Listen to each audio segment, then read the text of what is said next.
Hi there, today I'm going to show you how to attach a Roma table base to a melamine tabletop. Now the Roma table base, once you've assembled it, has many holes for attaching. Most of them are for other tabletops. The ones you want for the melamine are these large oval shaped holes, and they're going to line up with the pre-drilled screw holes inside the tabletop.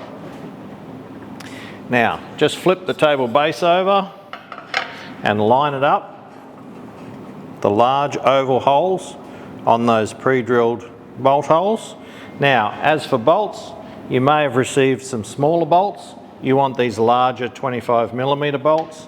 If you received any screws, just discard them because you don't need those. They're for different tabletops.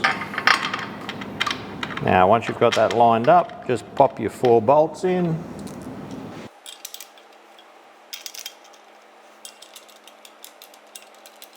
And you would have been provided with an Allen key, so just tighten them up nicely.